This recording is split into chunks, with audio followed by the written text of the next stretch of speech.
کوئٹہ میں عالمی یوم خواتین کے موقع پر بلوچ یکجہتی کمیٹی کے زیر اہتمام ایک احتجاجی مظاہرہ کیا گیا۔ مظاہرے میں ماحل بلوچ کے لواحقین سمیت دیگر گمشدہ افراد کے لواحقین نے بھی شرکت کی۔ مقررین نے مظاہرے سے خطاب میں ماحل بلوچ کی رہائی سمیت بلوچستان کی دیگر خواتین کے استحصال کی مذمت کی۔ انہوں نے کہا کہ بلوچستان میں بلوچ خواتین سمیت مرد اور بچوں کے استحصال کے خلاف آواز بلند کرتے رہیں گے، اور کہا کہ گزشتہ چند سالوں میں بلوچستان میں خواتین نے باہر نکل کر اپنے حق کے لیے آواز بلند کر کے ثابت کر دیا کہ وہ کسی سے کم نہیں۔ بلوچ عورتیں آج نکلے ہیں عورتوں کے عالمی دن کے موقع پر۔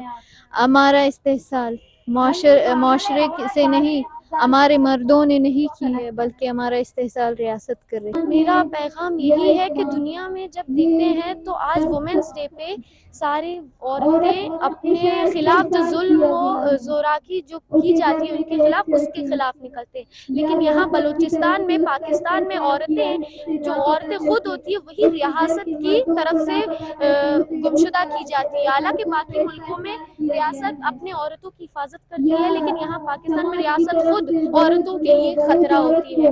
تو میرا پیغام یہی ہے کہ ہم ریاست سے یہ پیغام کرتے ہیں کہ جتنے بھی عورتیں ہیں، آپ کا حق یہ ہوتا ہے کہ آپ ان کی حفاظت کریں، نہ کہ ان کو اٹھا کے بے گواہ کریں۔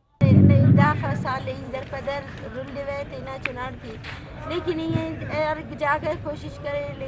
اب میں ڈاکٹر عطا بلوچ سے درخواست کرتی ہوں کہ آ کے اپنے خیالات کا اظہار کریں۔ چنائی مون آتا وہ نن تک داخل سے کہ در پدر جلیل در پدر نن نیڑی داخل روڈا تے رلنے تینا اولاد آتی کی نن بعض پریشان تینا اولاد آتی کی ننی ان سزا ملنی گٹی گان کی ننی دن سزا اذیت کرتے۔ وہ ادارے کہاں ہیں جو ہیومن رائٹس کی بات کرتے ہیں؟ میں تو کہتا ہوں یہاں پہ کوئی آئین نہیں، کوئی ادارے نہیں۔ مظاہرے میں خواتین کی بڑی تعداد نے شرکت کی، جس کا اختتام پرامن طریقے سے ہوا۔